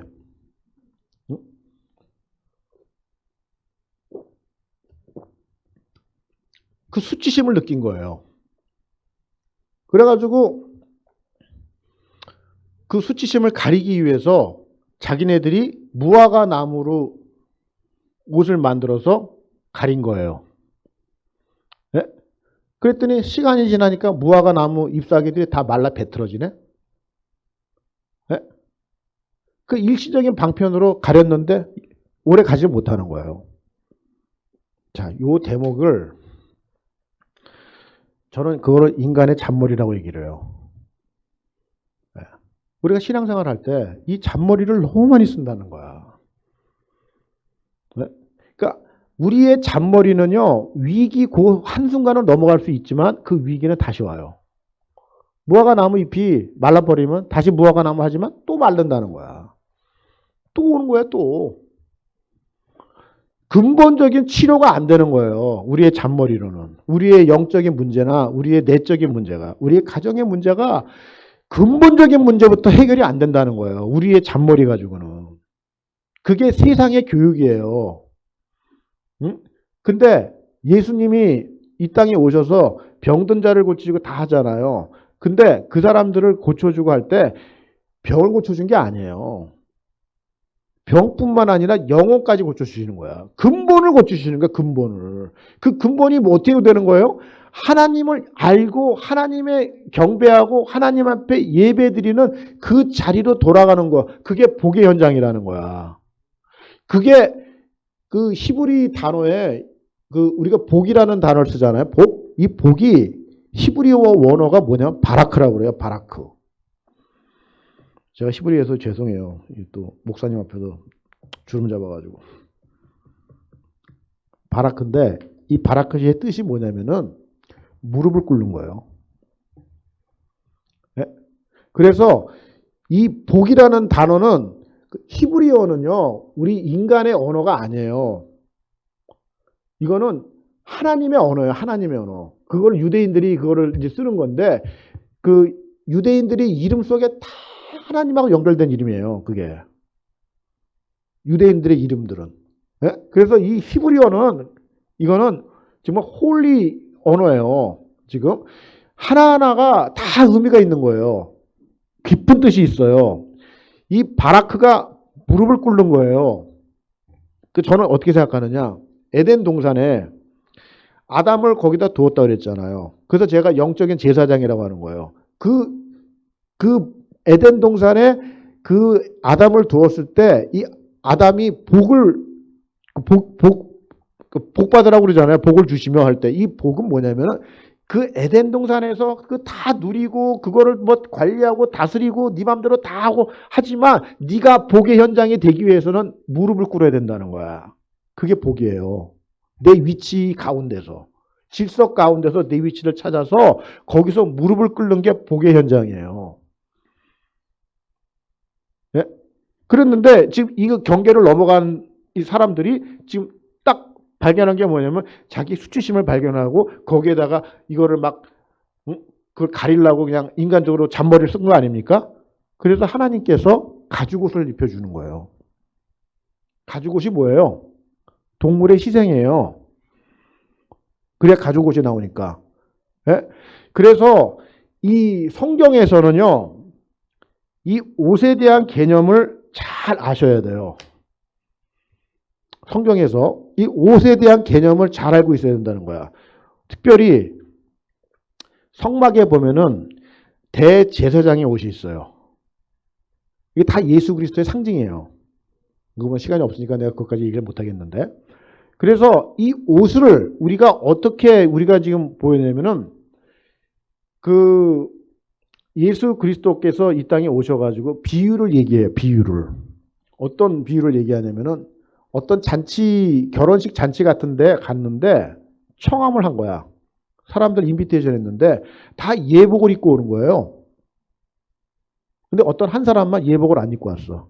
그래서 그 사람을 불러다가 내쫓아버렸다고. 네? 그래서 우리가 예수 그리스도의 신부된 입장으로 우리가 초청을 받은 거예요. 그래서 우리가 그 그리스도한테 택함 받은 믿음의 사람으로 지금 있는 거라고. 그럴 때 이 정체성이 뭐냐면은 우리는 옷을 바꿔 입은 거예요. 모세가 그 아론하고 아론의 아들들을 갖다가 제사장하고 대제사장으로 그 기름 부음할 때 어떻게 했냐면은 그 사람들을 다 불러요. 그래가지고 자기네들이 입었던 옷을 다 벗겨. 다 벗기고 그 모세가 다 씻기고 그 다음에 성결하게 해서 세마포를 입혀줘요. 그리고 기름을 부어. 그래서 그 사람들을 기름 부어가지고 그 제사장을 만들고 대제사장을 만들었단 말이야. 그 중에 제일 먼저 한 일이 뭐냐면은 그 자기네들이 입었던 헌 옷을 벗기고 세마포를 입혔다는 거예요. 옷 바꿔 입는 거예요. 누가복음 15장에 집 나간 둘째 아들이 있어요. 아버지 유산 받아가지고. 그래가지고 다 까먹고 탕진하고 돼지 죽여 열매 먹고 살다가 완전히 거지가 돼서 돌아왔잖아. 그때 아버지가 하는 말이 있어요. 그 아들을 저기서 동네에서 들어올 때. 뭐라고 그런지 알아요? 하인들한테. 얘한테 제일 좋은 옷을 갖다 입히라는 거야. 이 옷 누더기어 버리고. 왜? 그래서 이 옷 바꿔 입는 게 지금 우리의 정체성이 뭐냐면은 우리가 새로 거듭나는 거예요. 그리스도인으로. 우리의 헌옷을 벗고 가치관이 하늘의 가치관으로 바뀌는 거예요. 그게 옷 바꿔 입는 거예요. 예? 그 옷을 바꿔 입지 않는 사람들, 내가 그냥 이 세상에서 쪄들어가지고 죄의 그런데 물들어가지고 있는 건데 그걸 계속 누더기처럼 입고 있으면은 나는 아직까지 멀은 거예요. 그래서 그 사도 바울은 이런 대목을 어떻게 해야 되냐면은 너희들이 그리스도로 옷 입고 이렇게 표현을 한단 말이에요. 예? 옷 바꿔 입는 거예요. 예? 그래서 이 가죽 옷이라는 것이 지금 하나님이 만드신 이 은혜의 어떤 이 현장이 되는 거예요. 잔머리로 만든 무화과 나무 옷이 아니라. 그럴 때 우리의 이 죄가 가려지는 거예요. 여기서 보면은 이 가려진다는 말이 굉장히 중요한 말인데 가죽 옷으로 우리를 가려진 거예요. 우리 수치를.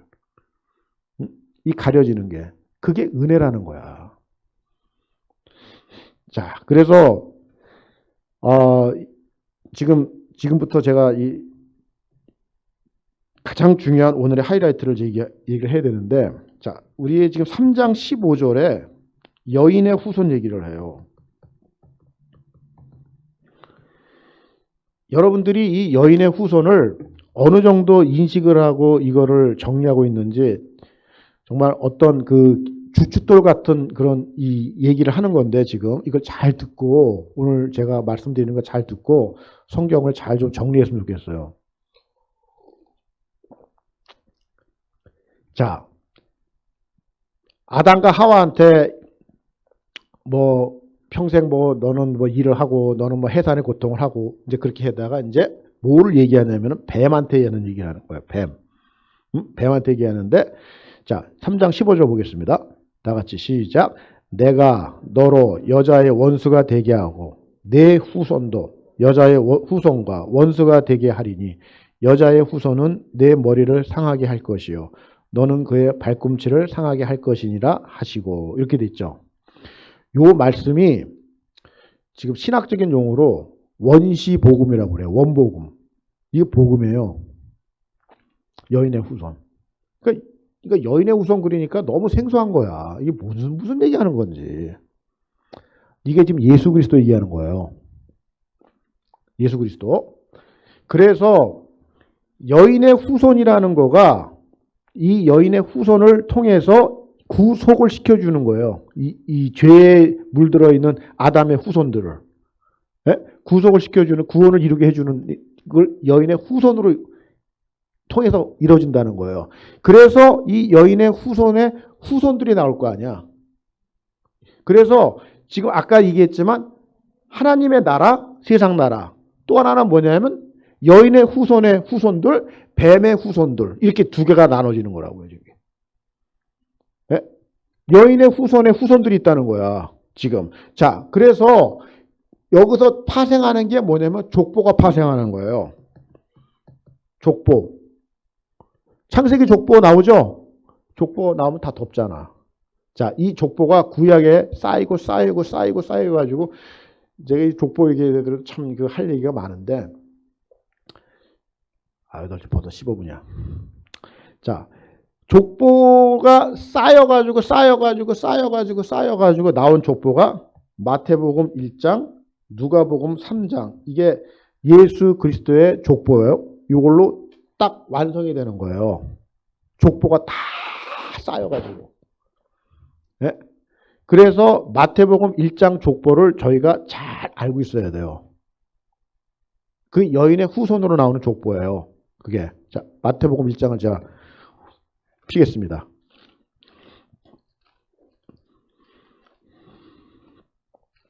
제가 지금 여인의 후손 얘기하는 거예요. 자, 마태복음 1장에 보면은 이게 1장 1절을 보면은 아브라함과 다윗의 자손 예수 그리스도의 계보라 하고서 쭉 나가는 거예요. 그래서 예수 그리스도의 계보를 얘기해 주는 거예요. 예수 그리스도의 족보. 자, 족보를 얘기해 주는데 이게 아브라함부터 14대. 그다음에 또 14대. 그래서 포로 시대 14대 해 가지고 이렇게 딱 세팅이 돼 가지고 그 예수 그리스도가 탄생하는 걸로 결론을 내리고 있다는 거예요. 자, 그러면은 여기서 이게 지금 그 마태는 직업이 뭐냐면 세리예요. 우리가 세리를 얘기할 때 이 당시 예수님 당시의 세리는 굉장히 인텔리예요. 인텔리전한 사람이에요. 왜냐하면은 이 마태가 살았던 동네가 가버나움이에요. 갈릴리 가버나움. 거기는 행정관청이 다 모이는, 우리나라로 말하면 세종시야, 세종시. 그런데요, 이 가버나움이라는 데가 거기서 세리를 했다고. 그래서 거기에 통관하고 뭐 무역하고 이런 사람들이 다 거치게 돼 있어요. 그래서 마태는 히브리어, 라틴어, 헬라어 다 해. 인텔이에요. 마태를 너무 우습게 생각하지 마세요. 그런데 이 마태가 세리잖아, 직업이. 그 세리는 유대인들 사회에서 이거예요, 이거. 창기하고 세리는 이거. 두 개 똑같은 직업군으로 몰아요. 그렇게 무시를 했는데, 이 마태가 굉장히 인텔리전트한 사람이기 때문에 이 마태복음을 썼던 배경이 뭐냐면은 마태복음의 저자인 이 마태가 그 누구를 대상으로 썼냐면 유대인들을 대상으로 쓴 거예요. 예? 그래서 주제가 딱 두 개야. 마태복음의 주제는 뭐냐면 왕 그리고 하나님의 나라예요. 두 주제를 갖고 쓴 거야. 두 주제. 예? 그래서 이 너희들이 기다리던 메시아가 왔는데 이게 왕의 후손이라는 거야. 그래도 족보를 쫙 들이대는 거예요. 우리는 이 족보를 보면은 이 누구야, 누구 읽게 되지만 유대인들은 너무 잘하는 거야. 구약을 정통하게 다 알고 있기 때문에 다 알아요. 그 후손에서 예수 그리스도가 나왔다는 거야. 예? 그 정통성을 유지해주는 그 족보가 마태복음 1장 족보란 말이에요. 그러니까 유대인들 향해서 야 왕의 족보야 이걸 얘기해 주는 거라고. 예? 그래서 이 마태복음 1장 3절부터 보면은 자 성경 보세요. 이거 굉장히 중요하니까 잘 따라보세요. 3절 유다는 다말에게서 베레스와 세레를 낳고 이렇게 돼 있죠. 그러니까 그 다음에 그 뒤에 베레스는 헤스론을 낳고 헤스론은 남을 낳고 자 5절 보세요. 살몬은 라합에게서 보아스를 낳고 자 6절 그 6절 이새는 다윗왕을 낳으니라 해서 다윗은 우리아의 아내에게서 솔로몬을 낳고 자 요 형식을 우리가 보자고요. 정리를 해보자고요. 자 주어가 있어요. 주어 이게 뭐냐면 남자예요. 남자. 여기 이 족보에 의하면은.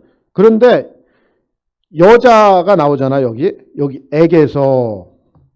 그 다음에 자식들이 나오는 거예요. 요 구조로 돼 있어요. 그러니까 남자가 여자에게서 누구를 낳았다. 요 형태로 족보가 이루어지고 있다는 거야. 지금 마태복음 1장의 족보가 구성이. 요 틀로 다 간 거예요. 지금 여기 지금 그 10절 보세요. 히스기야는 므낫세를 낳고 여기 보면 이제 그 여자들이 포함된 거 있잖아요. 자 3절 보세요. 유다는 다말에게서 베레스와 세레를 낳고 자 5절 살몬은 라합에게서 보아스를 낳고 이렇게 돼 있죠. 그 다음에 6절 다윗은 우리아의 아내에게서 솔로몬을 낳고 그 여자가 인볼브가 될 때는 요 구조로 딱 돼 있다는 거야. 자식을 낳은 거예요. 자 그러면은 뭐 16절을 보겠습니다. 다 같이 천천히 시작. 야곱은 마리아의 남편 요셉을 낳았으니 마리아에게서 그리스도라 칭하는 예수가 나시니라. 이렇게 돼 있죠. 그러면 이 형태를 다시 한번 보자고요. 그러면은 야곱은 마리아의 남편 요셉을 낳았다고 그랬잖아요. 그러니까 요셉의 아버지가 야곱입니다. 동명이인이 많죠. 여기는. 그러니까 요셉을 낳았는데 그러면 요셉은 어떻게 돼야 돼? 요셉은 마리아에게서 예수를 낳았다. 이렇게 나와야 되잖아요. 그렇죠? 족보가. 이게 지금 정상적인 어떤 흐름이란 말이야. 자, 16절 다시 보세요. 야곱은 마리아의 남편 요셉을 낳았으니 요셉은 마리아에게서 이렇게 나와야 되는데 요셉이 빠진 거예요. 요셉이 빠지고 그냥 마리아에게서 그리스도라 칭하는 예수가 나시니라 이렇게 된 거예요. 들어보세요. 네. 그러니까 주어가 빠진 거예요. 요셉은 이게 빠져버렸다고. 요게 여인의 후손이라는 거야.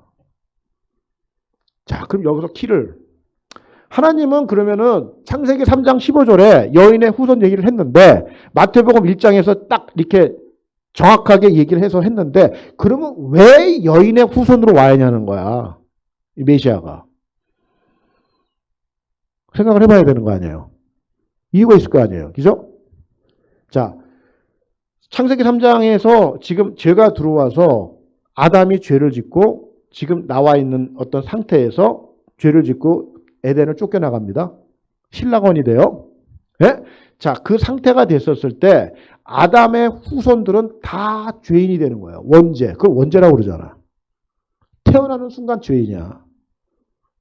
그걸 원죄라고 그래요. 그래서 그 원죄 때문에 원복음이 있는 거예요. 여인의 후손. 내가 이 여인의 후손을 통해서 너희들의 죄를 다 구속해 주겠다는 거예요. 그게 구속이에요. 구속사. 그 역사를 써내려갔단 말이야. 그게 구속사예요. 예수 그리스도의 그 탄생 때까지의 그 역사. 예? 그래서 하나님은 이 구속사에 초점을 맞춰서 지금 예수 그리스도를 이 땅에 보냈는데 이게 여인의 후손으로 와야 된다는 거야. 왜? 우리가 레위기 버전으로 지금 얘기를 하는데 제사를 드릴 때 말이죠. 우리가 제물을 갖고 와요. 제물을 갖고 오는데 제사장이 성막에서 딱 검사를 해. 이 제물이 온전한 제물인지 눈이 멀었는지 다리가 부러졌는지 그런 것들은 다 제물이 될 수가 없어요. 예? 온전한 제물이 돼야 된다는 거야. 그래서 성막에서 제사장이 해야 될 일이 제일 먼저 하는 일이 뭐냐면 제물을 검사를 해요. 예? 그래서 그게 제물이 퀄리파이가 되는지 퀄리파이가 안 되는지를 검사해서 제사를 드리는 제물로 인정해 주든지 안 인정해 주든지 그 검사하는 게 제사장이란 말이에요. 그런데 우리가 이제 제사를 드릴 때 그 온전한 제물이 됐을 때 그 제물이 우리의 죄를 사해 주는 제물이 되는 거예요. 그랬는데 우리가 이제 레위기 보면은 그 대속죄일이라는 게 있어요. 대속죄일. 1년에 한 번 그 대제사장이 그 지성소에 들어가서 이스라엘 전체 공동체의 죄를 사해 주는 날이야. 대속죄일. 그때는 아무도 못 들어가고 대제사장만 지성소에 들어가서 법궤 앞에서 그 속죄소 위에다가 피를 뿌린다고요. 예? 그랬는데 그게 유효 기간이 1년이에요. 1년. 그래 1년이 되면은 그 다음에 가면 또 제사를 드려야 돼. 예? 대제사장이. 그래서 그 죄를 계속해서 에리올리 드려야 되는 거예요. 이게 구약의 제사였다는 거야. 그랬는데 예수 그리스도가 오셔가지고 이제 죄를 사해 주시기 위해서 제물이 되시는 거거든요. 근데 제물의 특성이 뭐냐면은 죄가 없어야 돼. 온전한 제물이라는 뜻이 죄가 없어야 되는 거예요. 예? 그랬는데 이걸 동물로 드리는 게 아니야. 이제는. 그래서 그 하나님께서 친히 제물 돼가지고 이뤄놓은 제사가 십자가예요. 십자가. 그래서 이 십자가를 통해서 영단번의 제사를 완성했다는 거야. 예? 그래서 영단번의 제사가 뭐냐면은 우리는 그 제사를 십자가의 제사를 통해서 더 이상 내 구원을 위해서 제사를 드릴 필요가 없는 거예요. 하나님 자체가 이 땅에 인간의 몸을 입고 우리한테 임마누엘 해서 오셨던 그 아기로 태어난 아기 예수가 성장해서 성인이 돼서 30세에 공생에 시작해가지고 십자가를 지시고 돌아가시는 이 사건이, 예? 하나님께서 창세기 3장 15절에 얘기했던 여인의 후손을 통한 구속의 경륜을 이뤄가는데 그 구속의 경륜 속에 뭐냐면은 제가 지금 얘기하는 게 다 히브리서에 있어요. 히브리서에. 그 제물이 드려졌었을 때 한 번으로 우리의 영원까지의 제사를 다 마무리했다는 거예요. 예? 그런데 그 조건이 뭐냐면 죄가 없어야 되는 거예요. 죄가 없는 사람 상태가 돼야지 내가 제물이 돼서 남의 죄를 사해주는 효력을 발생한다는 거예요. 그게 구약의 율법의 제사의 어떤 기본이에요. 예? 그러니까 하나님께서 이 여인의 후손으로 와야 되는 이유가 뭐냐면은 레위기 버전으로 얘기하면은 그게 온전한 제물을 이루기 위해서 그렇게 되는 거예요. 죄가 있으면 안 되니까. 그러니까 아담의 후손, 아브라함의 후손으로 오면은 죄인이에요. 죄가 있는 자가 어떻게 죄를 용서해? 그게 율법에서 이게 안 맞는 거거든. 그래서 여인의 후손으로 와서 죄가 없는 여인의 후손이기 때문에 마리아에게다 성령으로 잉태시켰던 이 어떤 그 하나님께서 하시는 그 작품, 이거를요, 이게 비밀이야, 비밀. 제가 하는 말을 이거 아멘이 되면은요, 이거 굉장한 경제에 있는 거예요, 지금 여러분들이. 예? 하늘에 하나님의 마음과 지금 내가 주파수가 맞고 있는 거예요. 골 100번을 얘기해도 못 알아들어요. 이 얘기를. 그래서 여인의 후손이 왜 여인의 후손으로 와야 되는지. 이게 비밀이라니까. 그래서 그리스도가 이 땅에 오는 거가 그냥 아무 때나 오는 게 아니라는 거예요. 때가 찬 경륜 속에 하나님이 그 때를 보시고 그리스도를 보내서 30년을 이 땅에서 보내셔서 공생에 3년 하시고 딱 승천하게 하셔가지고 그 승천해서 그 탄생한 게 교회잖아요. 그 교회를 통해서 주님의 우리가 그 이렇게 보면은 나는 생각할 때 주님이 승천하셨어요. 그래서 지상 명령도 주시고 그 사도행전 1장 8절 너희는 성령을 받아서 권능을 받아가지고 예루살렘과 유대와 사마리아와 땅끝까지 복음을 얘기하잖아요. 그거를 누구한테 얘기하냐면 제자들한테 얘기하는 거예요. 근데 제자들이요. 그 당시에 제자들 다 주님 배반하고요. 다 찌질이야. 찌질이라고. 그런데 그 찌질이 제자들한테 이 지상 명령을 부탁하는 거예요. 그리고 승천하셨어요. 난 생각하는 거야. 아니 그걸 왜 찌질들한테 부탁해? 주님이 가서 그냥 한 방에 하면 되는데. 아주 간단하게. 하나님의 나라는 찌질이를 통해서 이루어지는 거예요. 이걸 알아야 되는 거야. 네? 그 찌질이들을 기다리고 계셔 주님이. 너 언제 돌아올래? 성령에 탄식하는 자로 보고 계시면서 참고 기다리시는 거예요. 네가 죄인 됐을 그때부터 네 형질이 이루어지면부터 하나님을 기다리고 계시는 거야. 돌아오기를. 네? 그러면서 그 사람이 변화가 됐었을 때 그 사람을 찌질이를 통해서 하나님의 일을 시키고 하나님의 나라의 일을 할 수 있는 통로로 사용하신다는 거예요. 이게 하나님 나라의 법칙이에요. 영적인 법칙. 네? 그 찌질이를 통해서 하나님은 일을 하시는 거예요. 그 창세기 3장 15절에 이 여인의 후손 얘기가 지금 우리가 살고 있는 이 땅에서 살아가는 어떤 이 모습 속에서 어떤 식으로 나하고 접목이 되어야 되냐면은 나는 죄로 죽을 수밖에, 죄의 싹은 사망이잖아요. 죄의 싹은. 우리 레위기에 볼 때요, 그 제물이 드려질 때요, 이 죄를 갖다가 우리가 심각하게 생각해야 돼요. 지금. 그 레위기 같은 거를 우리가 잘 공부를 해야 돼요. 레위기 잘 모르면은 성경 모르시는 거예요. 레위기에 보면은 그 동물을 잡아 죽이는 게요, 거의 정말 잔인도 이런 잔인이 없어요. 사지 다 자르고요, 모가지 다 자르고요, 배 갈라서 창자 다 끄집어내고요, 껍질 다 벗기고요, 난도질해요. 사심이 떠가지고요. 그래 번제단 올려 태우는 거예요. 우리의 죄로 그렇게 한다는 거야. 그걸 왜 그렇게 하냐는 거야, 하나님은. 그거 보면은 성막 안에서 이루어지는 제사는요, 이거는 참혹한 현장이에요. 그거를 제사자가 그걸 해야 되는 거예요. 제사장이 하는 게 아니라. 왜 그러느냐? 네가 네 죄로 이렇게 죽어야 된다는 거예요. 난도질 해가지고. 네가 이렇게 대신 죽어야 된다는, 그래서 너 대신에 이 동물이 죽어간다는 대신, 그게 대속이에요. 대속. 사지 다 잘라주고요. 하나님께서 이 참혹한 현장을 주고 있는 거야. 그게 제사예요. 구약의 제사. 그래서 제가 이 패션 오브 크라이스트 같은 걸 한번 보세요. 자, 오늘 집에 가셔서 패션 오브 크라이스트 마지막 한 7분 정도 보세요. 거기에 보면은 레위기 버전으로 좀 예수님이 고문당하죠. 그 로마 저기 법정에서 통나무 같은 데다가 팔을 다 이렇게 엉기고 그 번제단에다가 동물을 묶는 거거든. 예? 그리고 팔 묶어가지고 채찍질 당하고 그러면서 그냥 뭐 한 손으로 이렇게 하면서 그냥 로마 병사가 다 하잖아요. 예? 그 참혹한 현장. 그게 재물이에요, 재물. 그런데 문제가 뭔지 아냐면은 말이 한마디를 안 하셔. 말을 한마디를 안 하세요. 예? 이 사복음서에 나오는 어떤 그 보면은 빌라도하고 대화 몇 마디 하는 거예요. 예수님이 할 말이 없겠어요? 이사야가 이거를 이사야 53장에서 뭐라고 얘기하냐면은 양털 깎는 자 앞에서 침묵하는 어린 양으로 표현을 해요.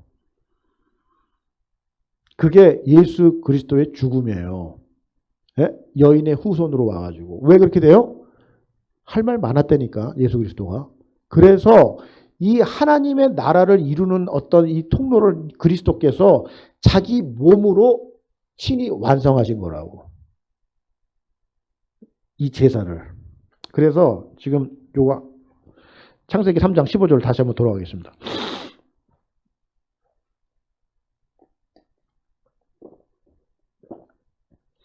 창세기 3장 15절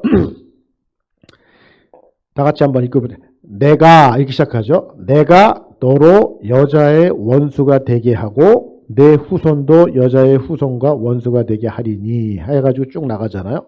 여기 주어가 내가예요. 내가. 내가가 누구예요? 하나님이란 말이에요. 하나님이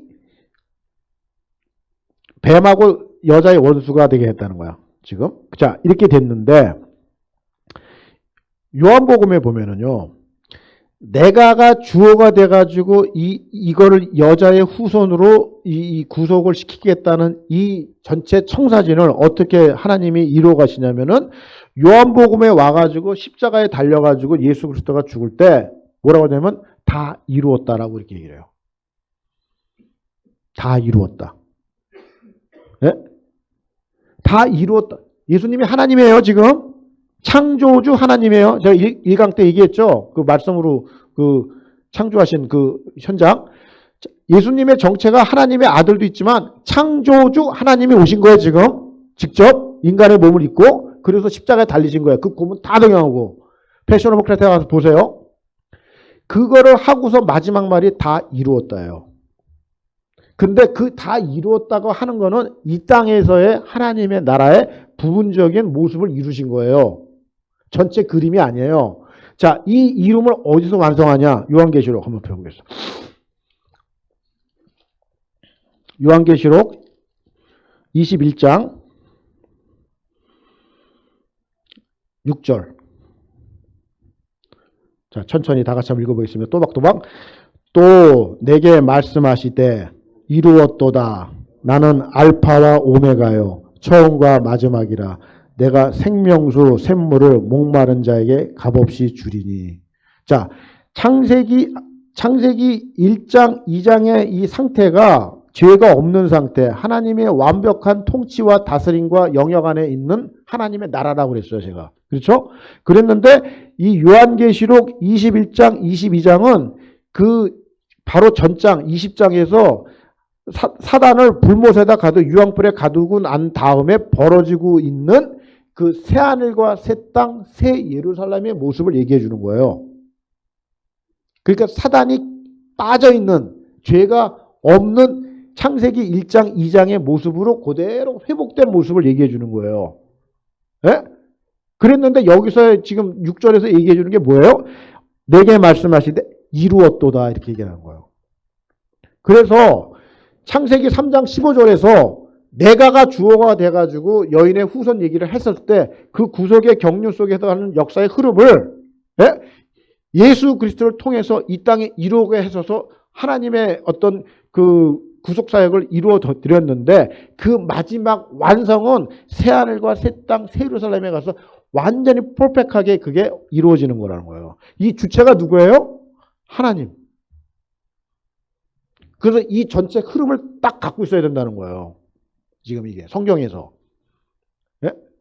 그래서 이 역사의 주도권과 역사의 어떤 이뤄가시는 어떤 주축이 하나님이 이뤄가신다는 거예요.